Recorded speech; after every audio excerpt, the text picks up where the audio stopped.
Evan said across from his new servants.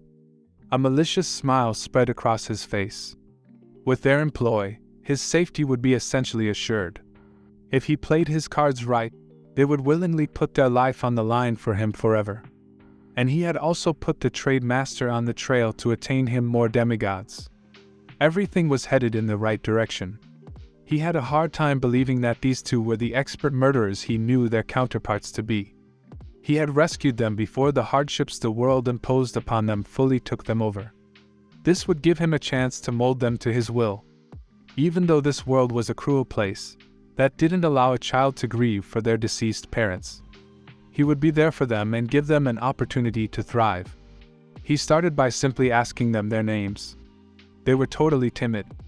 This easy question would help break the ice. The young blood which was the first to try to give him his answer. I say try because it took a while for her to build the courage to say she was Belua, and that her mommy used to call her Lua. It's nice to meet you, Belua. I hope one day you'll trust me enough to call you Lua. After she broke the ice, the silent knight quickly spoke up. His name was Shine, which was the opposite of the darkness he once wielded. I'm Evan de Shiaton, the two of you can simply call me Evan. I hope the three of us become very close. Shine demanded answers for why the rich son of the Marquis had any interest in trash like them. You're old enough to see that there's nothing special about us. So, did you purchase us to be your playthings? This question made both Mabel and Evan sit straight up. The carriage sped along, seemingly hitting every rock it came across. Evan explained that he understood that the world was an unfair place. But he had been lucky enough to be born into a wealthy household. You can even say he was blessed to be born into a wealthy household. As the second son of a marquis, his life had always been filled with joy. I would like to share my blessing with you. Why are you playing with us? I was born in the gutters with a weak body, and there is nothing I can do about it. He wanted to know what kind of blessing would be offered to someone like him. Evan explained that they were born blessed. They had talent, overwhelming talent. The two could hardly believe the nonsense coming out of his mouth. They were both willing to ignore this nonsense in favor of what they knew. But Evan explained that the easy road would never make them happy. They would never be satisfied. Belua wanted to know if she too had such talent. He reassured her that they both did. All their lives their parents apologized for bringing them into this world in such a sorry state. Evan explained that there was no reason for anyone to feel sorry for them. It was just that no one had the ability to recognize their talent. Then why are you any different? Because I have a talent also. I've always been able to spot geniuses with the naked eye. He didn't like lying to them, but the truth would only cause more problems.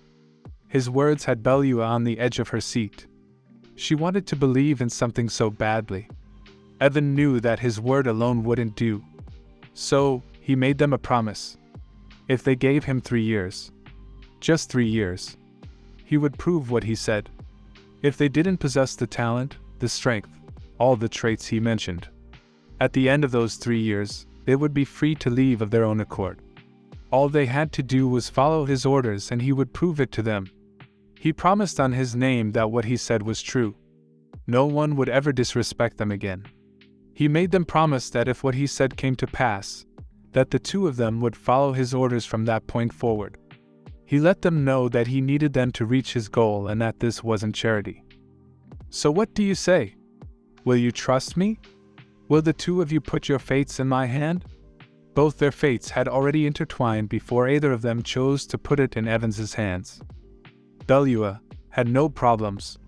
She immediately put her fate in his hands. Shine was reluctant. He didn't believe he was worthy to take such an offer. His parents literally on multiple occasions apologized to him for making him so weak.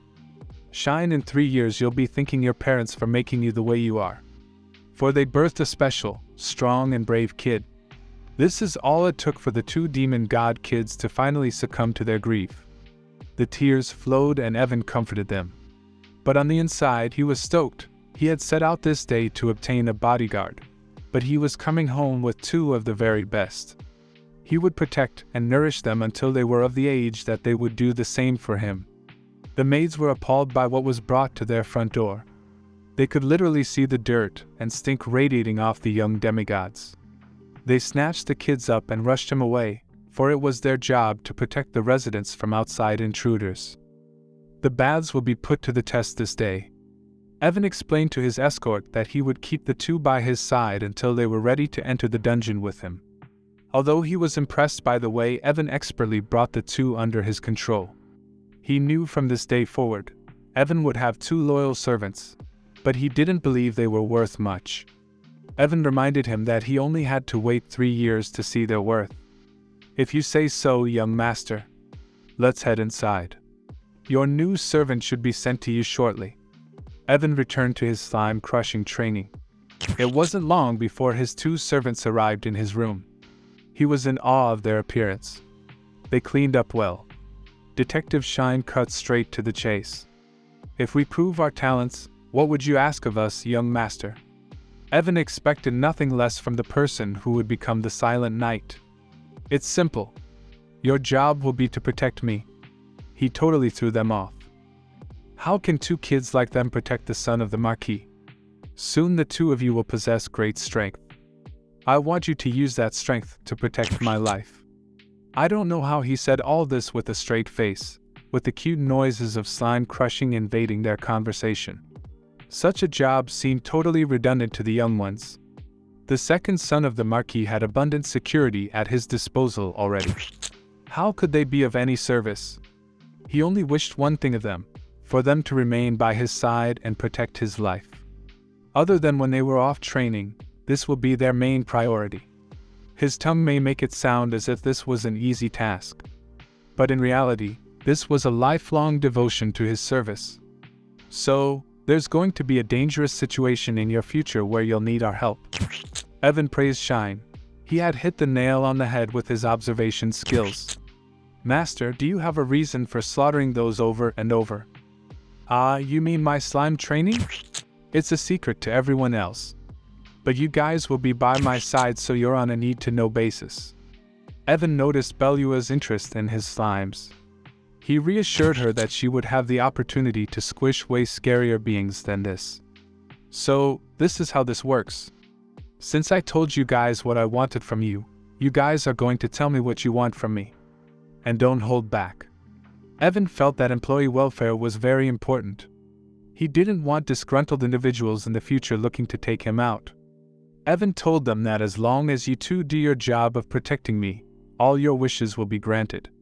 He was the second son of the Marquis. They can ask for anything. If they wished for treasure, it was theirs. If they wanted to raise their standings in life, he could do that for them. He would even grant them freedom. Sort of. They would still have to protect him, so they wouldn't really be free. Shine knew exactly what he wanted. He wanted revenge. Every day for the rest of his life, he wanted revenge. He wanted to slaughter every monster he could get his hands on. Every single one. Evan knew that Shine would despise monsters. The death of his parents by their hands most definitely had installed that value in him. Silent Night was known to have a deep hatred for monsters. Evan never expected Shine to be any different. You'll get just that. Our journey to become stronger was always going to lead us down that path. Don't worry about being weak now, but the three of us will eventually enter the dungeon. If you follow my orders, you won't have to worry about dying at the hands of monsters. Shine got down on one knee and pledged his solidarity to Evan. As long as they killed monsters, he would be by his side for life. What about you, Belua? Tell me your heart's desires. He very much hoped he had reached her before she became the monster he knew her to be in the future. Her interests always revolved around the player. She despised them. Her goal was to kill humans at any cost. She cared not for monsters or demons, only humans. He didn't even want to think about the dark deeds forced upon her by the human race. Those deeds had turned an innocent little girl into a monster. But it turned out she had no idea what she wanted. She knew her basic desires. She desired not to be cold. She desired to be fed. And above all else, she wanted to live. Other than that, she had no idea. Evan reached out to comfort her. She was young. It was understandable that she didn't know what she wanted. He explained that in time, she would learn exactly what she wanted and he would be there to help her. Evan was getting exactly what he wanted without having to give up anything in return. Okay, beginning immediately, you two will begin a special training regime. His slime training wouldn't suit them, because the demigod race didn't gain much from the existence system. Their growth was minuscule compared to humans. He knew exactly what benefited the demigod race above all else. He needed to focus their efforts on gaining and growing skills. It wasn't important at the moment what those skills were. All they needed to know was that mastering a skill would make them stronger. And for some skills, that would be the instance they learned them. A lot of these skills were passive. But once learned, they would see gains across the board. Stamina, mana capacity, physical compatibility. It also increased their proficiency with specific activities. His family's knights learned the vision swordsmanship technique. That increased the level of their swordsmanship as they mastered it. And it also permanently increased their physical capabilities. Lifting boulders was Evan's attempt to gain such a skill. He had them fully interested in learning skills. He explained while there were a lot of methods to learn skills, there were two that they would mainly focus on. The first was the one he had been using: repetition. You had to perform an action so much that you felt it was your job. The other method you learned from joining a specific group. After many years in that group, you will be taught a specific vision. If we put these two methods together, you will become unstoppable. In the beginning, this growth would be astronomical. Eventually you will see less returns from it. In Yeo Banman's past life, he noticed weird things while playing Demon War. If a servant was from a noble family, they possessed high mana and stamina regardless of appearance or category. This fact was always true. The higher the rank of the noble family, the higher these traits would be. Them being in his family put them in a very good position. The Marques's household had the best skills in all of the kingdom. He had them pumped up. They couldn't wait to learn these skills. He informed them it won't be easy to master these skills, but if they put their effort in, they would achieve it. Because of their upbringing, they would have to work harder than all the other maids. But if they succeeded, they would have a strong foundation. That would be invaluable when entering the dungeon. I could tell you what path to choose, but I can't walk that path for you. Do you two believe you're ready to walk that path? The fire in their eyes told Evan all he needed to know. Back in the carriage, Evan had a hard time believing that these two really were the world's greatest demigods. The two demigods were eager to start down their chosen paths. But first he had planned something special for them. The head maid showed up. She wasn't interested in the games that he used to play. He reassured her that he wasn't a baby anymore. And he had a favor to ask her. He wanted her to personally teach his bodyguards. She had no interest in using her time to. Evan immediately hit her with one of his special attacks. They're very important kids. They're going to be by my side forever. They're a bit weak, and they may learn slowly. But I guarantee you they're talented. So, can you be in charge of them? Pretty please. He could have asked anything of her, and she would have agreed. No one could withstand the God-given gifts of this child. Belua would be personally trained by her, and Shine would be in the hands of the head butler. This is not what Evan had planned. She reassured him that if he acted the same way with the head butler, he would get what he wanted. Shine was worried for his master. What kind of man was the head butler? And at that moment, the head butler showed up. Did you call for me, young master? All he could do was face this with his full power. He would just have to lose a little dignity in the process. The recent horrors he had experienced ran through Shine's head. All of it was as real as the day it happened. His mother made him run away. She promised that she'd make it out alive. Nothing would stop him from getting his revenge. He didn't care what the price was, he would have it. The gorilla-headed butler snapped him out of his daydream. Gorilla Head held no punches back. If his trainee was going to become the person the young master needed, he had to give it his all. Shine got back to work. He put everything he had into it. A servant of the house Shelden had to have endless stamina. If one wasn't able to aid his master, he was useless. Gorilla Head informed him theory lessons began in the afternoon. He should rest because there would be no forgiveness if he fell asleep. He gave Shine a 10-minute break before those lessons began. Both he and the young master was both impressed by what they saw. Shine was lacking stamina, but he excelled in every other category.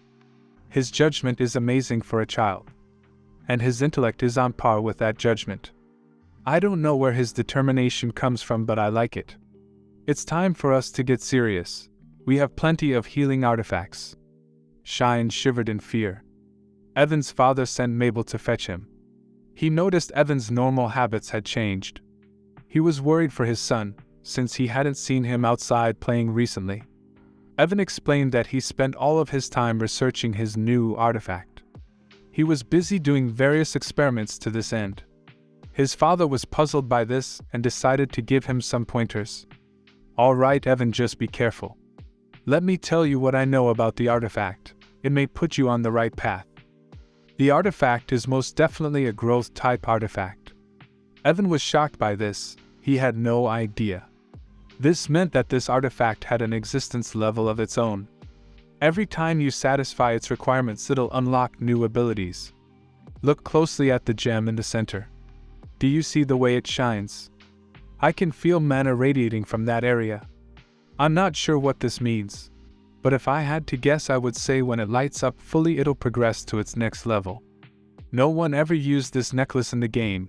Evan never would have guessed it possessed more secrets. Now he had a dilemma. What if it leveled up and the slimes became unmanageable? He really didn't want to die to a slime, but he had to push forward regardless. Evan didn't know why he was getting so worried. A leveled up slime would still just be a slime. He stood there with his chest poked out. His father wanted to know if he used his allowance to buy those 2 servants out of pity. No, I bought them both because I saw potential in them. Those 2 will get stronger, and one day they'll be my ultimate protectors. That's why I'm having them trained by the best of the Shelden house. His father informed him if he believed that to be true, that he would trust his judgment. Their responsibility falls into your hands. Not their own, but your hands. Yes, father, those 2 are my people. After Evan took on his first 2 personal servants, Mabel did everything in her power to try to become one also. He instantly told her no. He wanted nothing to do with her. 3 months of torture had passed in the blink of an eye. Gorilla Head had pushed Shine and Belua to their limit day in and day out. Evan thought things had turned out well, but Gorilla Head held higher standards. But regardless, their stamina was now on par with the other maids. Evan was a little afraid to hear how hard the 2 had been pushed. Gorilla Head was truly scary. He really believed it would take 3 years for them to reach this point. Who would have thought it would only take them 3 months? It will be unforgivable if we didn't meet your expectations. You'll never have to worry about us not putting in the effort. All Belua said was she worked hard. Going forward, I'll only need their presence half of the day. That way they'll be able to spend more time fulfilling their role. Evan had another surprise planned for his personal servants. He asked Gorilla Head to prepare something for him. Gorilla Head took pleasure in getting Evan exactly what he needed. It took one of incredible skills to be the butler of a Shelden household. His people wouldn't be able to get through dungeons on skills alone. Luckily, his cheat sheet was perfect for these situations. He had attained twin daggers for Shine, and a lamp for Belua. Shine took to his new weapons instantly. But the weapons weren't just ordinary weapons, both were artifacts. Items his family had just shoved into storage. Evan knew exactly their worth and how to use them. Evan was proficient in the use of twin daggers. So, he trained Shine himself. He knew all the in-game methods to accomplish one's goals using minimum effort. He spent his time passing this knowledge on to Shine. Belua's situation was different. He wanted to just show her what to do. But the skill to be a fire mage was something she had to grasp on her own. The lamp may look like outdated trash, but by simply activating it over and over you could learn mana capacity control. He told Belua if she can learn this skill, she will be well on her way to becoming a mage. He showed her how to activate it once and left her to it. She would either learn the skill or she wouldn't. It was as simple as that. A lot of things was affected by this one skill. Spell incantation, a spell's force, absolute mana capacity, all were affected by this one skill. But alone the lamp was truly special. Just by activating it, your affinity towards fire rose. It alone will allow you to become a fierce fire mage. If she figured it out, the lamp would be perfect for her. She tried her hardest, but she just wasn't making any progress. But lucky for her, help was on the way. Evan's mother confronted Belua about why she had such an old item in her possession. She explained to the madam that it was a gift from her son Evan. If she learns to activate it, she would become familiar with controlling mana. But so far, she's had no luck. So my son, who has no talent for magic, wants you to use that difficult artifact to learn mana control. I think I'll help you with your witch training. But it'll be our secret. 3 months had passed, and special training stage 2 was going well. Belua is having no problem repeatedly activating her lamp. And Shine is doing his best training the twin daggers technique, Beehive Feller. Evan has progressed to slaughtering slimes with both hands.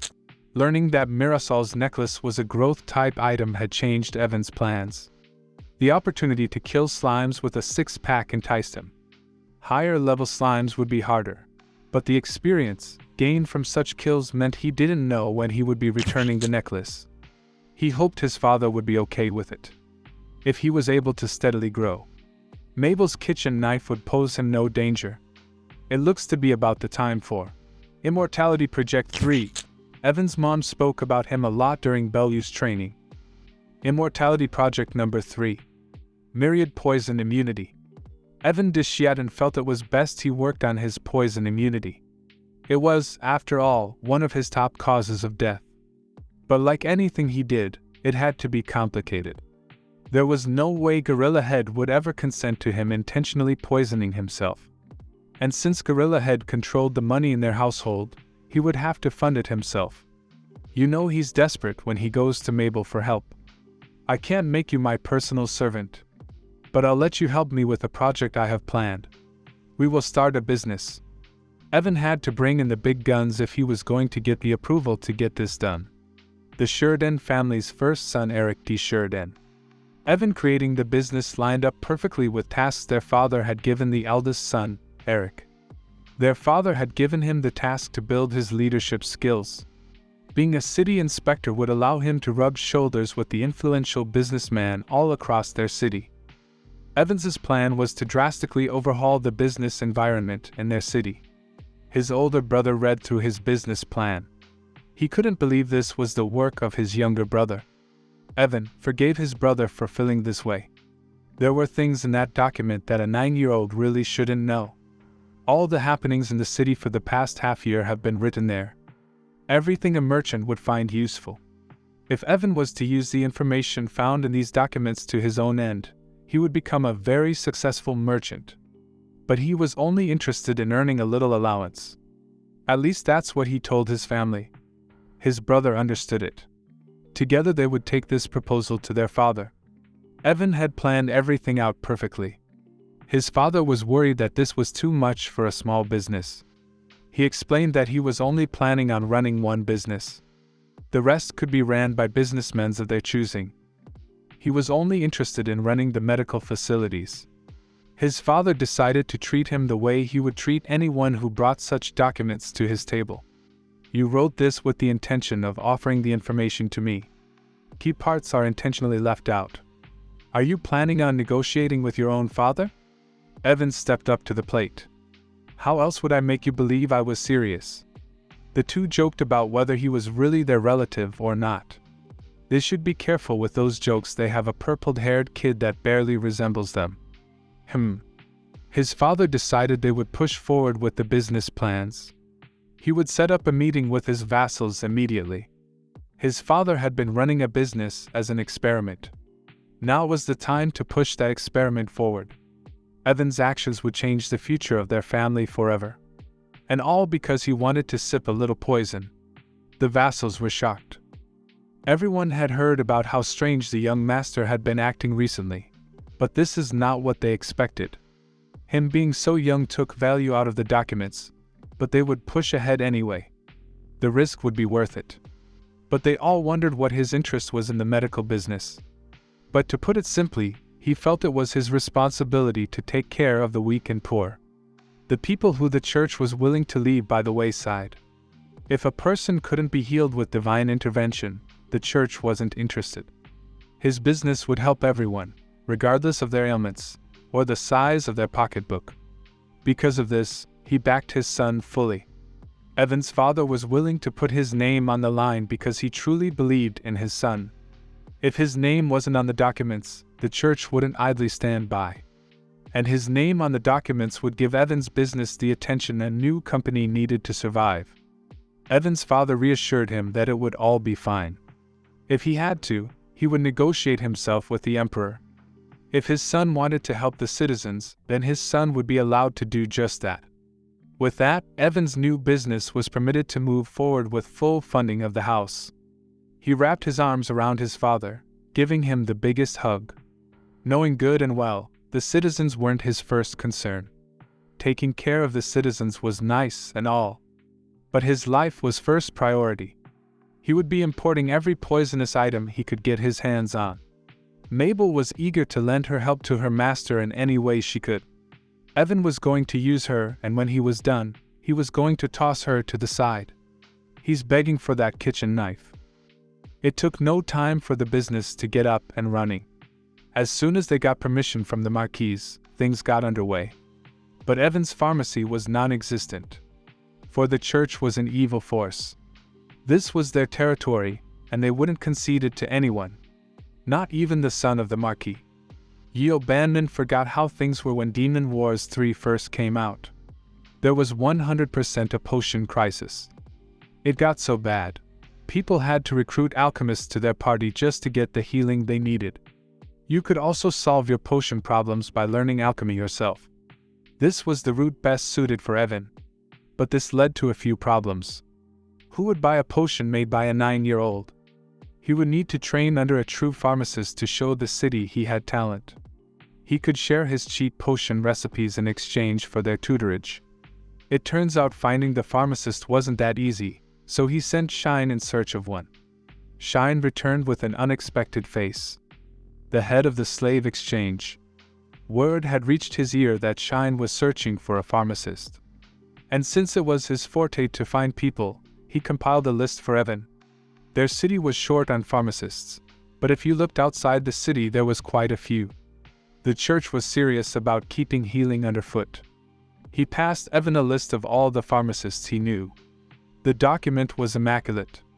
It seemed the head of the slave exchange wasn't just a simple man. Evan was shocked to see a familiar face on the list of pharmacists. "Can you bring me this person?" Bernard Garcia, age 63. He was a hermit who lived in the forest. He only came to the city occasionally to sell herbs at a very good price. This gave him a great reputation. All people knew about him was that he had a little knowledge about medical herbs. The trade dealer encouraged Evan to choose someone a little more knowledgeable. But Evan would have none of this. Bernard was someone very special. He wanted the slave dealer to be very respectful when bringing Bernard to him. Shine understood that his young master had used his special talent in this situation. Bernard Garcia was a master alchemist in Demon War 2. He was the greatest NPC pharmacist in the game. Evan wouldn't pass up this opportunity. To think that Bernard Garcia was still alive in Demon War 3. It took 4 days for the master alchemist to arrive at his door. Bernard Garcia had no problem revealing that they had been gossiping about the brat. His people's skills were surely lacking. But what else would you expect from a hermit? The slave trader defended the honor of the son of the Marquis. But Evan seemed to be smitten by his idol. The slave trader had also acquired the pretty young assistant requested by Evan, Hannah, brother's pharmacy assistant-to-be. Everyone seemed to insist that the old man act stiff and formal for some little brat.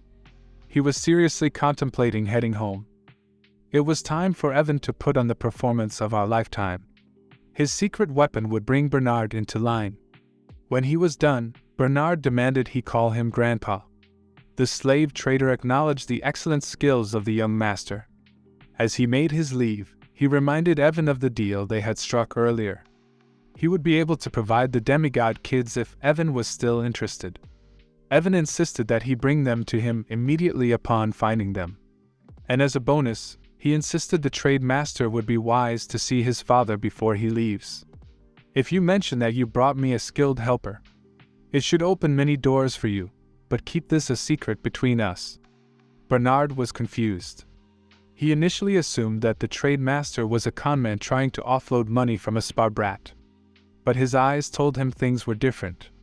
He asked Evan if he was truly just a child. Evan insisted he really was just a 9-year-old. He used the title Grandpa to seal the deal. Bernard only showed up to learn alchemy spells that, the conman insisted, the small brat knew. Evan extended a deal to the master alchemist.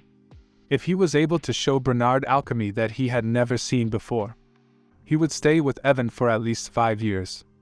Bernard had no problem with such a deal. Matter of fact, he upped the stakes. If what Evan said was true, he would stay for 50 years. But if it wasn't, Evan would have to become his apprentice and expose all of his secrets to him. Something about that sounds like a win-win for Evan. Either way, he was bound to get what he wanted. They headed to the brothers' pharmacy. Upon seeing their building, Bernard was impressed. It gave off a FU to the gods vibe, and he loved it. Hannah was impressed. If only she could work for such an establishment. We can most definitely make that happen, Miss Hannah. The building was nice and all, but Bernard's interest lied in learning new alchemy recipes. Evan insisted on showing him his medical production room first.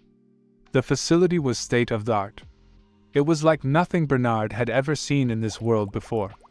Evan introduced them to his medical herb incubation potion process. They were both shocked. Bernard because this was the first time he ever heard of herb incubation. And Hannah because they used big words. This was a cheat recipe that only he would know. It was fast to produce and took minimal ingredients. In order to gain such a recipe, all you needed to do was beat Demon War 4 on hard difficulty. So obviously a character from Demon War 3 would have no idea what took place in Demon War 4. He decided it was time to lock his new grandpa into servitude. Using his cutest face, he held the potion in 2 hands and asked his grandpa if he knew of such a potion. All Bernard could say was shit.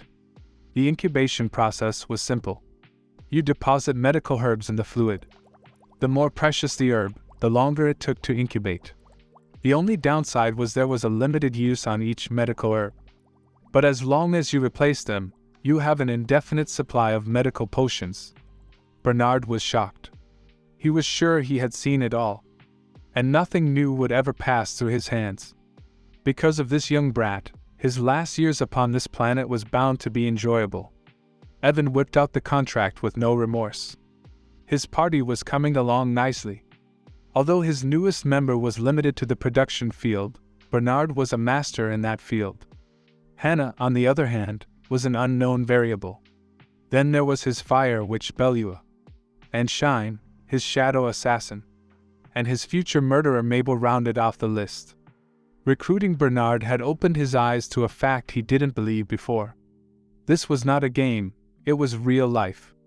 There was a high chance that he would run into characters from other Demon War games, and even characters that are yet to appear in the series. He would need to upgrade the scope of his cheat guide to include all his knowledge of the full Demon War series. He really had hoped this Bernard wouldn't have his most famous trait. But it turned out he was still a giant pervert. The story you just watched is called Never Die Extra. Let's show our appreciation and support for the original creator of this manhwa and their incredible efforts. With over 50 chapters released so far, this video covered only chapters 8 to 14. Be sure to continue reading to delve deeper into the story.